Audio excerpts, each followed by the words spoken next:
TFM, le chef d'émission du FMI pour le Sénégal, s'exprime sur la dette cachée de 7 milliards de dollars, la responsabilité du FMI dans cette affaire, la viabilité de la dette du Sénégal et la mort de Mamadou Moustapha Ba.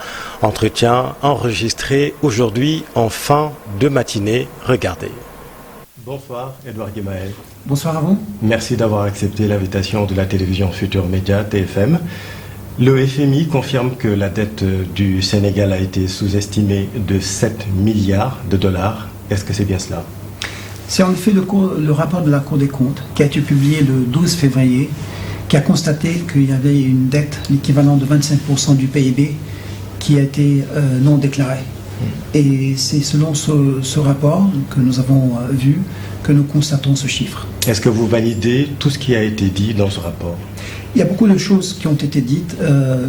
Ce que nous sommes en train de faire actuellement dans le contexte de cette visite, c'est de revoir le rapport avec les autorités, de voir le contenu, ce qui s'est passé, comment ça s'est passé, et discuter de mesures correctrices pour qu'éventuellement ces faits ne se reproduisent plus. Et quand est-ce que le conseil d'administration du FMI va statuer sur cette affaire? C'est le conseil qui a le dernier mot? Absolument. Donc à notre retour, nous allons préparer un rapport pour notre direction, et c'est la direction qui va décider quelles sont les prochaines étapes. Mais ce que je peux dire, que ça devrait se passer dans les semaines à venir. Dans les semaines à venir, à peu près? Sûrement pas avant les assemblées du printemps. Ça sera après cela. Je ne peux pas déterminer un jour spécifique. Oui. Tout dépend des discussions avec les autorités que nous sommes en train de finaliser, et aussi de nos discussions internes et des étapes prochaines. Au vu du montant qui a été avancé, est-ce qu'on peut s'attendre à ce que le Sénégal soit déclaré off-track, comme on l'a vu au Cameroun en 2004 ou au Mozambique en 2016? Vous parlez off-track dans le contexte du programme actuel? Oui. Où il y a un processus qu'on doit suivre. Dès qu'il y a des informations qui n'ont pas été partagées avec nous, à ce moment-là, notre focus se met sur essayer de comprendre ce qui s'est passé et quelles sont les implications sur le programme. Donc là, c'est ce qu'on est en train de faire. On est dans une phase où on est en train de constater quelles sont les implications de ces données qui n'ont pas été partagées avec nous dans le contexte de la dette sur le programme. Et une fois que nous avons une bonne idée et que nous expliquons à notre conseil d'administration ce qui s'est passé et que le conseil d'administration décide de la prochaine étape, à ce moment-là, on pourra sûrement continuer dans le contexte du programme actuel ou d'un nouveau programme. Et qu'est-ce qui bloque? Pourquoi vous n'avez pas encore ces données? Vous avez rencontré hier le président de la République, par exemple. Pourquoi vous n'avez pas encore aujourd'hui ces informations? Alors, on a les informations. On est juste en train d'analyser, oui, comme j'ai dit tout à l'heure, ce qui s'est passé, comment ça s'est passé, et la chose la plus importante, de discuter avec les autorités des mesures qu'ils comptent prendre de façon à éviter que de similaires épisodes ne se passent dans le futur. Donc on a pas mal avancé, je peux vous assurer, oui, et c'est une question de temps de soumettre le dossier au conseil d'administration. Il n'y a rien qui bloque pour le moment. Donc deux options, remboursement ou dérogation, et c'est une décision que le conseil va prendre? Absolument. Une fois qu'on soumet le dossier au conseil d'administration sur ce qui s'est passé, le conseil d'administration du FMI a deux options. La première option, c'est de donner une dérogation aux autorités, de ne pas rembourser le FMI ce que nous avons décaissé sur base d'informations erronées. Et cette dérogation sera donnée en contrepartie de mesures correctrices que les autorités comptent prendre de façon à éviter de similaires épisodes dans le futur. Donc ça, c'est la première option. La deuxième option, le conseil d'administration peut décider de demander au Sénégal de rembourser les décaissements qu'on a fait sur base de données erronées. Cette affaire a choqué beaucoup de monde au Sénégal. Comment elle a été accueillie au niveau du FMI? Je pense que c'est une affaire qui a choqué beaucoup de monde. Et surtout si vous lisez le rapport de la Cour des comptes, vous allez constater qu'il y a eu une partie de la dette qui n'a pas été déclarée, ainsi qu'une réduction au niveau des déficits budgétaires. Et donc je pense que c'est une leçon pour toutes les parties concernées, que ce soit au niveau des partenaires, ou bien au niveau national, comment éviter de similaires situations qu'elles se reproduisent dans le futur. Vous parlez de la dette, l'encours qui est presque à 100%, le déficit budgétaire recalculé à 12%. Est-ce que le risque modéré de surendettement peut passer à un niveau élevé à la prochaine analyse du cadre de la viabilité de la dette? Le premier exercice à faire maintenant, c'est de pouvoir stabiliser le stock de la dette à la fin 2024. C'est-à-dire de savoir exactement quel est l'encours de la dette à la fin 2024. Et c'est ce qu'on est en train de faire à travers nos discussions avec les autorités et aussi en se basant sur le rapport de la Cour des comptes. Une fois qu'on a ce stock stabilisé à 2024, ça va nous permettre de faire des projections et de faire une analyse de la viabilité de la dette. Et c'est cette analyse de la viabilité de la dette qui va nous permettre de déterminer quelle est la situation de la dette, si elle va rester à risque modéré ou elle va passer à un risque élevé. Comment le FMI a-t-il accueilli ces nouveaux emprunts contractés en 2024 à des taux non concessionnels?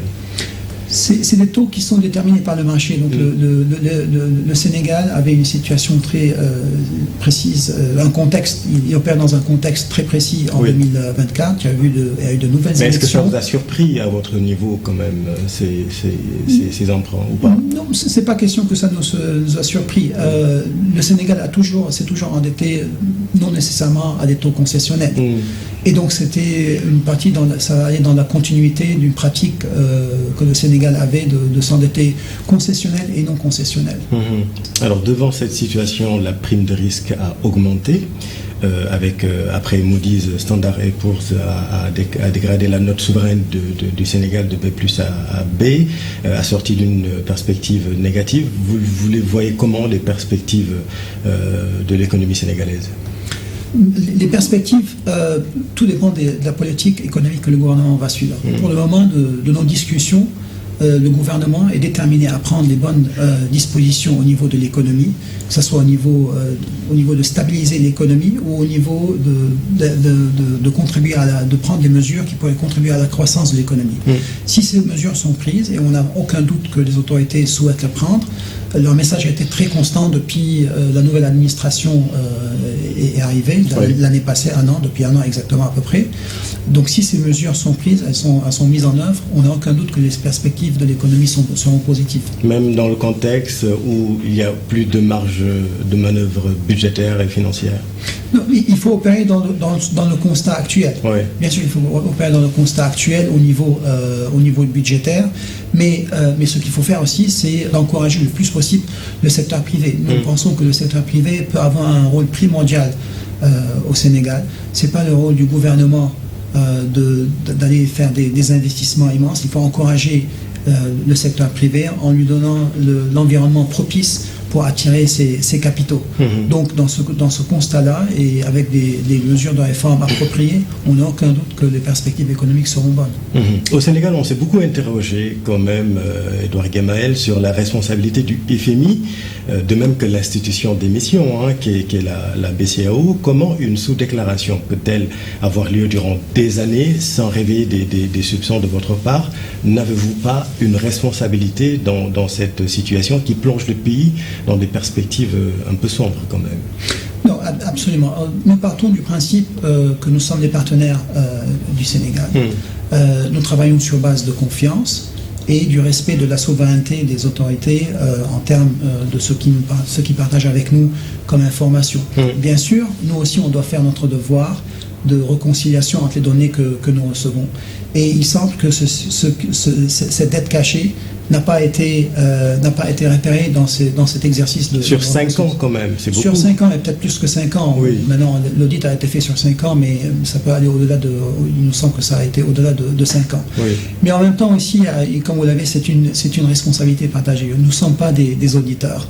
Et donc, partant de là, cette relation de confiance nous a permis de ne pas détecter ces inconsistances. Et c'est pour ça, comme je disais tout à l'heure, que c'est très important que tout le monde prenne des leçons, pas seulement le FMI. Et le FMI, sûrement, on va tirer des leçons de cet épisode, mais aussi au niveau national, ça va échapper, que ce soit à la Cour des comptes, à l'IGF, à l'IGE, à la Banque centrale, la BCAO au niveau des prêts internes. Donc je pense que c'est un exercice que tout le monde doit faire, on doit tous faire ensemble, de voir ce qui s'est passé et en tirer des leçons pour éviter qu'au futur ceci ne se reproduise plus. Naguère, directeur national de la BCAO, l'actuel secrétaire général du gouvernement, Alamine Loulou, pour ne pas le citer, a dit, lui, avoir alerté le gouvernement du président Macky Sall. Pourquoi le FMI n'a pas fait de même? Il a alerté sur ces pratiques. Oui, c'est ce qu'il a dit. Je ne sais pas, les discussions entre le directeur national de l'époque et le président, c'est des discussions entre eux. On n'a pas fait partie de ces discussions. Oui, mais le FMI n'avait pas vraiment les moyens de savoir qu'il y a quelque chose qui ne va pas. Non, parce que les données qu'ils nous donnaient, c'était des données qui étaient consistantes entre elles, que ce soit au niveau de la dette, au niveau du budget, ou au niveau du financement et de l'encours de la dette. Tout était consistant. Autre critique que l'on vous adresse, le FMI ne doit pas nous dicter notre politique économique. Des critiques que l'on entend parfois dans nos pays, certains vont plus loin en disant que vos conditionnements enferment l'Afrique dans une certaine paupérisation. Que répondez-vous à ça? Non, on ne dicte jamais les politiques économiques que le gouvernement doit suivre. Il y a des discussions, des échanges entre les autorités et nous. Et souvent, par exemple, je donne l'exemple actuel, des mesures correctrices que les autorités souhaitent prendre afin d'éviter un épisode similaire dans le futur. Toutes c'est des mesures qu'eux-mêmes, ils ont proposé, que le ministre a proposé, qu'il a envoyé à notre directrice générale, en lui proposant toute une liste de mesures qu'il souhaite prendre. Donc il n'y a pas de diktat ici, c'est un échange d'idées, on donne des suggestions. Il y en a qui prennent en considération, d'autres qui ne prennent pas. En fin de compte, c'est vraiment aux autorités de décider, c'est leur programme économique en fin de compte. Sur l'amélioration de la gouvernance, selon le président de la République, 4 lois sur la transparence et la bonne gouvernance seront soumises à l'Assemblée nationale. Ces textes législatifs portent sur la protection des lanceurs d'alerte, la réforme de l'OFNAC, l'accès à l'information et la déclaration de patrimoine élargi. Et sur ce point précis, on vous a toujours entendu appeler à l'élargissement des assujettis.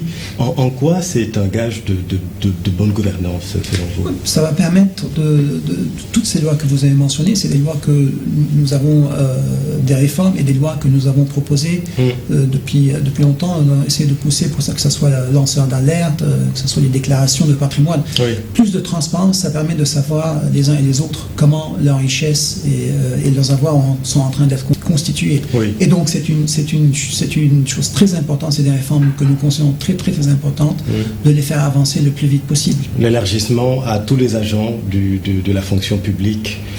Oui, surtout les hauts placés, parce qu'on on peut pas, c'est très difficile d'appliquer une mesure pareille à tout le monde. Mais il faut, ceux qui ont un pouvoir de décision, un pouvoir d'influence, sûrement ils devraient être inclus. Le FMI a toujours alerté sur 2 points importants: la rationalisation des exonérations fiscales qui avoisinent 1000 milliards d'euros au Sénégal et les subventions non ciblées et coûteuses dans le domaine de l'énergie notamment. L'État alloue actuellement près de 4% aux subventions des produits énergétiques. L'objectif, selon le gouvernement, est désormais de les contenir à 2% en 2025. Ces objectifs représentent également des convergences de vues avec le nouvel exécutif. Je pense qu'on est en phase avec le nouvel exécutif sur les réformes nécessaires pour aller à l'avant dans les réformes budgétaires.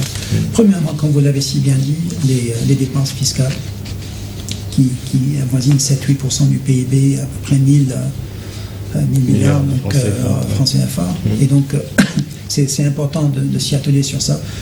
On n'est pas contre le principe d'avoir des exonérations, mais il faut que ce soit des exonérations intelligentes qui aident à contribuer à la croissance économique. Et donc, c'est en partant de là, il faut les rationaliser. Celles qu'on pense qui ne sont pas nécessaires, on peut s'en passer.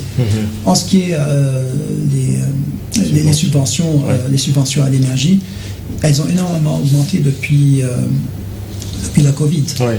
Et le point qu'on a toujours fait, c'est que ça pèse sur le budget, premièrement, énormément, 4% du PIB, comme vous l'avez si bien dit. Ouais. Deuxièmement, c'est sûrement pas les ménages vulnérables qui en profitent.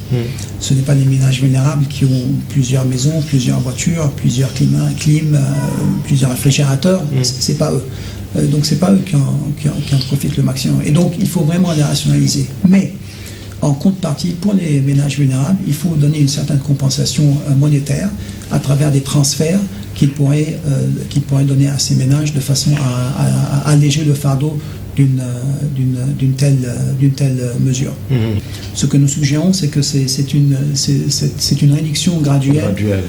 Au niveau de ces subventions.